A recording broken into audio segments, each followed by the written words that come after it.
সামারাত, ফল ফলাদি ফসলাদি ধ্বংস হয়ে যাওয়ার মাধ্যমে।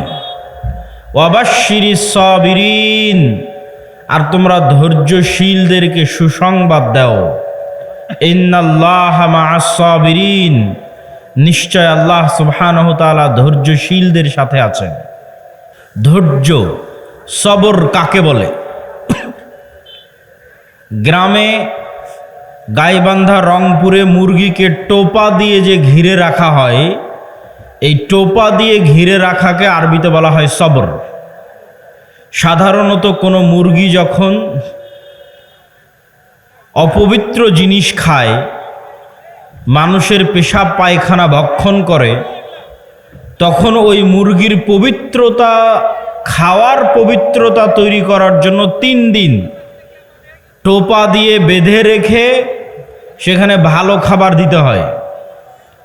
সেই ভালো খাবার খেতে খেতে মুরগির শরীর পবিত্র হলে আবার সেটিকে জবাই করে হালাল খাদ্য হিসেবে খাওয়া যাবে।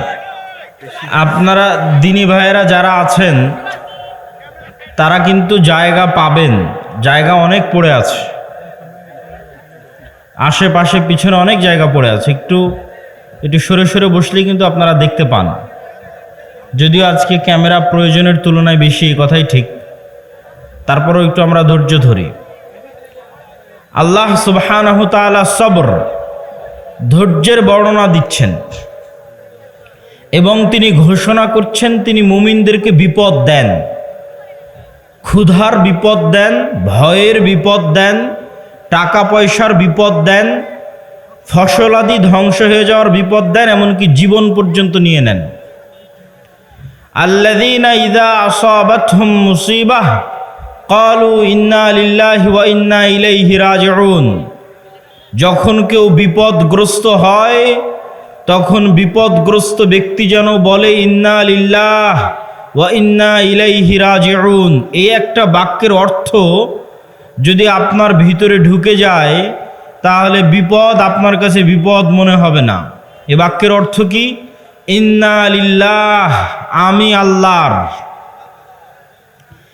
আমি আল্লাহর মানে আমার নিজের শরীরের কোনো কিছুর মালিকানা আমার নিজের নয়।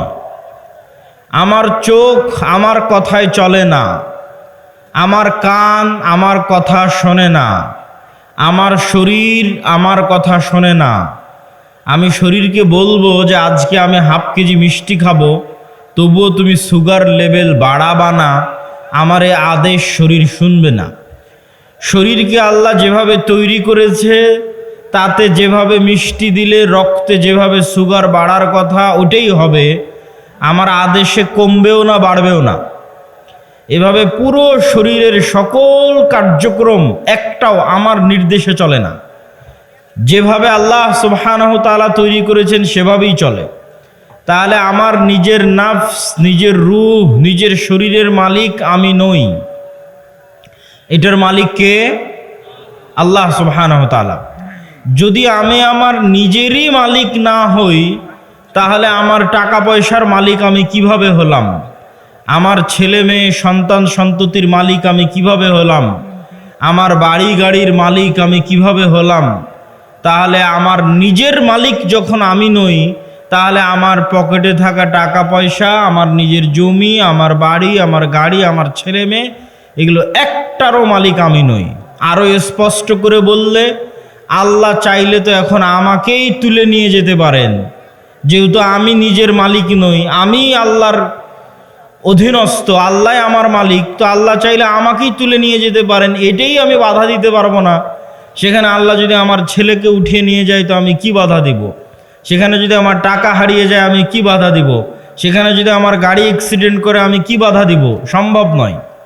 তো আল্লাহ সুবহানাহু তাআলা মানুষকে এই বাক্যের মাধ্যমে ইন্না লিল্লাহি ওয়া ইন্না ইলাইহি রাজিউন এই বাক্যের মাধ্যমে বুঝাচ্ছেন যে বিপদে পড়লে এই বাক্য উচ্চারণ করতে হবে। তার প্রথম কথা হচ্ছে তুমি নিজেই নিজের মালিক নও, অতএব তোমার সব কিছুর মালিক আল্লাহ, তুমি সহ। 2 নাম্বার, ওয়া ইন্না ইলাইহি রাজিউন, তুমি মনে করছো যে আজকে আমার গাড়িটা নষ্ট হয়ে গেল, কি আফসোস, মনে করছে আমার টাকাটা হারিয়ে গেল, কি আফসোস।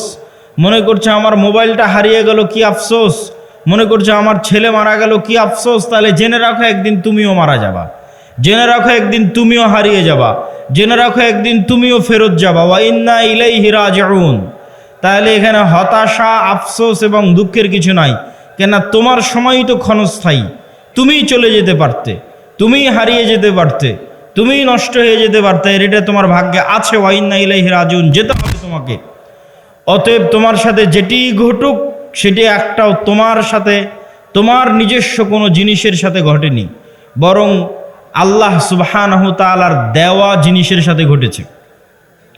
ওয়া মিম্মা রাযাকনাহুম ইউনফিকুন। আল্লাহ যখন মানুষকে টাকা পয়সার কথা বলেছেন তখনও বলেছেন যে এই টাকা পয়সা আমি দিয়েছি, এই রিজিক তোমরা উপার্জন করনি, আমি দিয়েছি। সবর, সবর ধৈর্য ধারণ করা কি জিনিস বলছিলাম। মুরগি যখন টোপা দিয়ে ঘিরে রাখা হয় এটাকে বলা হয় সবর, আটকে রাখা। আরবিতে আটকে রাখা মানে যখন আপনি গুনাহ থেকে নিজেকে আটকে রাখেন তখন সবর, যখন আপনি নেকির উপর নিজেকে ধরে রাখেন তখন সবর। যেমন আজকে এখানে বক্তব্য শুনে মনে মনে বললেন আজ থেকে 5 ওয়াক্ত সালাত আদায় করব, একদিনও আদায় করতে পারলেন না, তাহলে আপনার সবর নাই। মনে করলেন আজ থেকে গান শুনবো না, 7 দিন শোনা বন্ধ রাখার পর আর ধরে রাখতে পারলেন না, তার মানে সবর নাই। নিজেকে কোনো কিছুর উপর ধরে রাখা, ঠিক মুরগিকে যেমন টোপা দিয়ে আটকে রাখা হয়েছে, বেঁধে রাখা হয়েছে, ধরে রাখা হয়েছে, এরকম যে আমি প্রতিদিন সূরা ইখলাস পড়বো, কোরআন পড়বো, এটার উপর নিজেকে ধরে রাখা, ধরে রাখতে পারতেছি, একদিনও মিস যাচ্ছে না, এটা সবর। আমি গান শুনতে চাই না, শুনবো না, এটার উপর নিজেকে কতদিন ধরে রাখতে পারতেছি, এটা সবর। এই জন্য মানুষের সকল নেক আমলের মূল রহস্য হচ্ছে সবর। এই জন্য আল্লাহ সুবহানাহু তাআলা পবিত্র কোরআন মাজিদে বারবার সবরের দার্স এবং সবরের উদাহরণ এবং বিপদ আপদের কথা উল্লেখ করেছেন। ওয়াতাওয়াসাউ বিল হাক্কি ওয়াতাওয়াসাউ বিস সবর। তোমরা পরস্পরকে সত্যের দিকে দাওয়াত দাও, পরস্পরকে ধৈর্যের দিকে দাওয়াত দাও। প্রশ্ন হচ্ছে, যখন আল্লাহওয়ালা মানুষ, দিনদার মানুষ, পরহেজগার মানুষ দেখে যে একটা ইহুদি, একটা খ্রিস্টান, একটা ফাসেক, একটা জালেম, তার কি সুখের জীবন, অন্যায়ভাবে টাকা পয়সা উপার্জন করে এসি, ফ্রিজ, বাসা বাড়ি, বিল্ডিং, জমি জায়গা ক্রয় করে একাকার, আর আমি 5 ওয়াক্ত সালাত আদায় করে, তাহাজ্জুদের সালাত আদায় করে আমি বিপদে, হয় অসুখ বিসুখে বিপদে, না হয় জিনিসপাতি নিয়ে বিপদে, না হয় অন্য কোনো কিছু নিয়ে বিপদে। আর রহস্য কি? রাসূলুল্লাহ সাল্লাল্লাহু আলাইহি ওয়াসাল্লাম বলেন, আল্লাহ সুবহানাহু তাআলা যাকে সবচেয়ে বেশি ভালোবাসেন তাদেরকে সবচেয়ে বেশি পরীক্ষায় ফেলেন, আর আল্লাহ সুবহানাহু তাআলা সবচেয়ে বেশি ভালোবাসেন নবীদেরকে। এই জন্য নবীদের পরীক্ষা সবচেয়ে বেশি। 2 জন নবীর সাথে যদি আপনি আপনাকে মিলান, তাহলে আপনার কোনো বিপদ, পৃথিবীর কোনো বিপদ আর আপনার কাছে বিপদ মনে হবে না যদি শুধু 2 জন নবীর সাথে আপনি আপনাকে মিলান। তার একজন নবী ইউসুফ আলাইহিস সালাতু ওয়াস সালাম, আর একজন নবী মুহাম্মদ সাল্লাল্লাহু আলাইহি ওয়াসাল্লাম। ইউসুফ আলাইহিস সালাতু ওয়াস সালাম নিজে নবী, তার পিতা ইয়াকুব আলাইহিস সালাতু ওয়াস সালাম নবী, তার দাদা ইসহাক আলাইহিস সালাতু ওয়াস সালাম নবী, তার পরদাদা ইব্রাহিম আলাইহিস সালাতু ওয়াস সালাম নবী। তাহলে এতগুলো নবীর সন্তান হওয়ার পরেও, এত তাকওয়াবান পরহেজগার হওয়ার পরেও তিনি ভাইদের ষড়যন্ত্রে কুয়ায় নিক্ষিপ্ত হচ্ছেন অসহায় অবস্থায়। কি অপরাধ, কোন পাপের শাস্তি যে ইউসুফকে কুয়ায় নিক্ষিপ্ত হতে হবে? কুয়া থেকে উদ্ধার হয়ে বাজারে বিক্রি হয়ে যাচ্ছেন, কি অপরাধ, কোন পাপের শাস্তি যে ইউসুফকে আজ বাজারে বিক্রি হতে হবে নবীর সন্তান হওয়ার পরেও? শুধু কি বাজারে বিক্রি, মানুষের বাড়িতে কৃতদাস হিসেবে, কাজের লোক হিসেবে কাজ করে খাচ্ছেন। অথচ নবী, তার পিতা নবী জীবিত আছে, তার পিতা তার জন্য দোয়া করতেছে। কোন পাপের অপরাধ, কোন পাপের শাস্তিতে ইউসুফ আলাইহিস সালাতু ওয়াস সালাম মানুষের বাড়িতে কাজ করে খাচ্ছেন?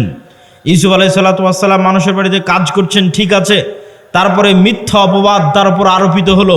মিথ্যা অপবাদ আরোপিত হওয়ার পর জেলখানায় গেলেন। জেলখানায় বিনা অপরাধে, বিনা বিচারে জেল খাটলেন 7 বছর। এরকম কোনো একটা মানুষের জীবনে এই ঘটনাগুলো একত্রিত হওয়া, যে আপনি নিজেকে নিজের সাথে তুলনা করে দেখেন যে আপনার ভাইয়েরা আপনার বিরুদ্ধে ষড়যন্ত্র করে ছোটবেলাতে আপনাকে হত্যা করতে চেয়েছে, এরকম আপনার সাথে হয়েছে কিনা। 2 নাম্বার, আপনি মানুষের বাড়িতে কৃতদাস হিসেবে কাজ করেছেন কিনা, আপনি মানুষের বাড়ির কাজের লোক কিনা। 3 নাম্বার, আপনার উপর মিথ্যা অপবাদ দেওয়া হয়েছে কিনা। 4 নাম্বার, আপনি বিনা অপরাধে বিনা বিচারে 7 বছরের বেশি জেল খেটেছেন কিনা। একসাথে এতগুলো ঘটনা আপনার জীবনে ঘটেছে কিনা।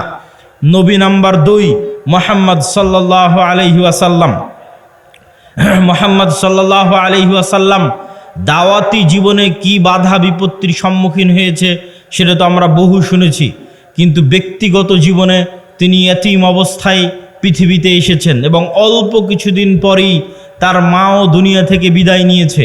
এমন কেউ যার সাথে রাসূল সাল্লাল্লাহু আলাইহি ওয়াসাল্লামের জীবনে যা ঘটেছে তা হুবহু ঘটবে বা তার কাছাকাছি ঘটবে এরকম মানুষ পৃথিবীতে খুঁজে পাওয়া কঠিন। সেটা কি এক, যে আপনার পিতা ছোটবেলায় মারা গেছে, আপনার মাও ছোটবেলায় মারা গেছে, আপনি পিতা মাতার আদর স্নেহ ছাড়াই বড় হয়েছেন, সবগুলো আপনার জীবনে মিলে কেনা দেখেন। কারো কারো জীবনে মিলতে পারে একটা, যে হ্যাঁ বাপ মারা গেছে কিন্তু মা বেঁচে ছিল।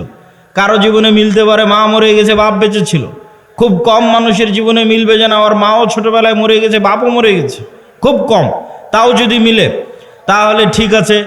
আপনি তারপরে দাদা মারা গেল, তারপরে হচ্ছে আপনি যেই স্ত্রীকে বিবাহ করেছেন, যেই স্ত্রী আপনার সবচেয়ে আদরের, সবচেয়ে বিশ্বস্ত, সবচেয়ে কাছের, সেই স্ত্রী আপনার জীবদ্দশায় মারা গেল। শুধু কি স্ত্রী, আল্লাহ সুবহানাহু ওয়া তাআলা আপনাকে যতগুলো সন্তান দিয়েছিলেন প্রত্যেক সন্তানকে আপনি নিজে হাতে কবরে ঢুকিয়ে আসতেছেন। শুধু তাই নয়, ছোটবেলায় মারা যাওয়া সন্তান নয়, বড় হওয়া বিবাহিত সন্তান, বড় হওয়া বিবাহিত 2 কন্যাকে রাসূল সাল্লাল্লাহু আলাইহি ওয়াসাল্লাম নিজে হাতে কবরে দিয়েছেন। ছোট ছোট ছেলেকে তো কবরে দিয়েছেন। শুধু ফাতেমা ছাড়া রাসূল সাল্লাল্লাহু আলাইহি ওয়াসাল্লামের আর কোনো সন্তান জীবিত থাকেনি। তাহলে আপনি কল্পনা করেন, একই সাথে ছোটবেলায় আপনার পিতা মাতা মারা গেছে, একই সাথে আপনার স্ত্রী মারা গেছে, একই সাথে আপনার সব ছেলে মেয়ে মারা গেছে, তাদেরকে আপনি কবরে দিয়েছেন। এই রকম একই সাথে এতগুলো ঘটনা আপনার জীবনে ঘটবে, মিলবে, এটা খুব কঠিন, অসম্ভব। তাহলে নবী হওয়ার পর রাসূল সাল্লাল্লাহু আলাইহি ওয়াসাল্লাম কোন পাপের শাস্তিতে, কোন অপরাধের শাস্তিতে এতগুলো ব্যক্তিগত জীবনের বিপদের মুখোমুখি হচ্ছেন, দাওয়াতি জীবনের নয়। দাওয়াতি জীবনের ঘটনা তো আরো লম্বা। শিয়াবে আবি তালেবে যখন তার চাচাকে সহ 3 বছর যখন ঘিরে রাখা হলো, গৃহবন্দী রাখা হলো, যখন খাবারের কোনো কিছু ছিল না, যখন তায়েফের ময়দানে মারা হলো, আঘাত করা হলো, যখন বদর উহুদে হত্যা করার চেষ্টা করা হলো, যখন মক্কায় হত্যার চেষ্টা হলো, অসংখ্য দাওয়াতি জীবনে বাধা রাসূল সাল্লাল্লাহু আলাইহি ওয়াসাল্লামের, সেগুলোতে আমরা গেলাম না। সম্মানিত উপস্থিতি, শুধু এই 2 নবীর জীবনীর সাথে যদি আপনি আপনার নিজের জীবনকে মিলান, তাহলে আপনার জীবনে আর কোনো কষ্ট, কোনো দুঃখ, কোনো বিপদ, কোনো সমস্যা আর বিপদ আর দুঃখ আর কষ্ট বলে মনে হবে না।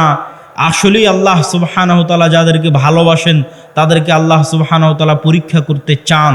কেন পরীক্ষা করতে চান? রাসূল সাল্লাল্লাহু আলাইহি ওয়াসাল্লাম বলেন, মা মিন মুসলিমিন, এমন কোনো মুসলমান যে বিপদগ্রস্ত হয়। কেমন বিপদগ্রস্ত? যে তার পায়ে একটা কাঁটাও যদি ফুটে, তার পায়ে যদি একটা কাঁটাও ফুটে, শুধু তাই না, সে যদি ন্যূনতম দুশ্চিন্তার মধ্যেও থাকে, হাম্মিন ও হুজনিন, যদি ন্যূনতম দুশ্চিন্তার মধ্যেও থাকে, তাহলে এই কাঁটা ফুটার মাধ্যমে, এই দুশ্চিন্তার মাধ্যমে আল্লাহ সুবহানাহু ওয়া তাআলা তার গুনাহকে ক্ষমা করে দেন। আল্লাহু আকবার। এবং বিপদ বাড়তে বাড়তে বাড়তে বাড়তে এমন অবস্থায় সে দুনিয়া থেকে বিদায় নেয় যখন তার উপরে আর কোনো গুনাহই নাই, সকল গুনাহ দুনিয়াতেই মিটে গেছে। তো বিপদ মানুষের জীবনে আসতেই পারে, মুসিবাহ মানুষের জীবনে আসতেই পারে, সমস্যা মানুষের জীবনে আসতেই পারে, কিন্তু ধৈর্য ধারণ করা হচ্ছে একজন মুমিনের পরিচয়। শুধু ধৈর্য নয়, ধৈর্যেরও উপরের একটা স্তর আছে, তার নাম রেজা, সন্তুষ্টি। এই সন্তুষ্টির স্তরে খুব মজবুত ঈমান ছাড়া মানুষের পক্ষে পৌঁছা সম্ভব নয়। ধৈর্যের স্তরে মানুষ পৌঁছতে পারে, কিন্তু রেজা, সন্তুষ্টির স্তরে মানুষের পক্ষে পৌঁছা কঠিন। সন্তুষ্টি কি?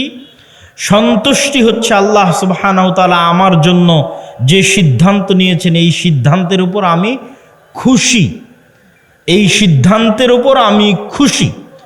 একদা এক মহিলা রাসূল সাল্লাল্লাহু আলাইহি ওয়াসাল্লামের কাছে আসলেন, তিনি মৃগী রোগে আক্রান্ত। আল্লাহর নবীকে তিনি বললেন, আল্লাহর নবী, আপনি আমার জন্য দোয়া করে দেন যেন আল্লাহ সুবহানাহু ওয়া তাআলা আমার মৃগী রোগ ভালো করে দেয়। রাসূল সাল্লাল্লাহু আলাইহি ওয়াসাল্লাম তাকে বলেন, ইন শি'তি সাবারতি ফালাকিল জান্নাহ, তুমি যদি চাও তাহলে তোমার যে মৃগী রোগ হয়েছে এই রোগের উপর সন্তুষ্ট থাকো, আর আল্লাহ তোমার জন্য জান্নাত দিবে। আর যদি চাও আমি তোমার মৃগী রোগ ভালো হওয়ার জন্য আল্লাহর কাছে দোয়া করে দিতে পারি। রাসূল সাল্লাল্লাহু আলাইহি ওয়াসাল্লাম একটা রোগের উপর চিকিৎসা না নিয়ে সন্তুষ্ট থাকতে বলতেছেন জান্নাতের বিনিময়ে। তখন ওই মহিলা মানুষ বলছে, ঠিক আছে, আমাকে আল্লাহ যে অসুখ দিয়েছে এই অসুখের উপর আমি সন্তুষ্ট থাকতে চাই, তবে আপনি এতটুকু দোয়া করেন যেন আমার কাপড় চোপড় খুলে না যায়। মৃগী রোগে আক্রান্ত হলে, ব্রেন ঠিক না থাকলে কাপড় চোপড় খুলে যায়, কাপড় চোপড় যেন আমি খুলে না ফেলি, সেই দোয়াটুকু আপনি করে দিয়েন।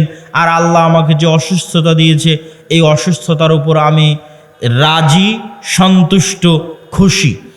তো রেজার স্তর হচ্ছে সর্বোচ্চ স্তর, যে সর্বোচ্চ স্তরে আল্লাহ মানুষের সাথে যে ফায়সালা করে, আল্লাহ আপনার সাথে যা ঘটতেছে এটা আল্লাহর ফায়সালায় ঘটতেছে, আল্লাহর ইচ্ছায় ঘটতেছে, আল্লাহর অনুমতিতে ঘটতেছে।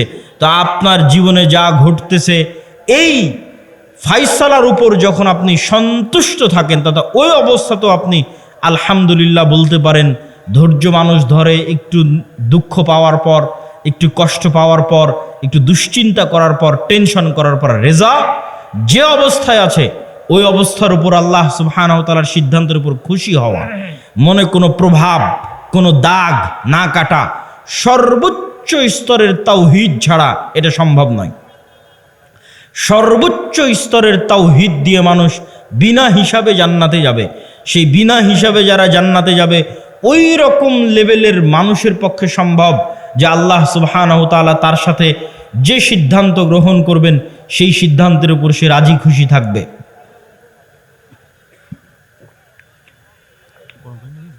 লাগবে না। তো আমরা আলোচনার শুরুতেই, যদিও আজকে আমার আলোচনার মূল বক্তব্যের বিষয়বস্তু মুসলিম উম্মার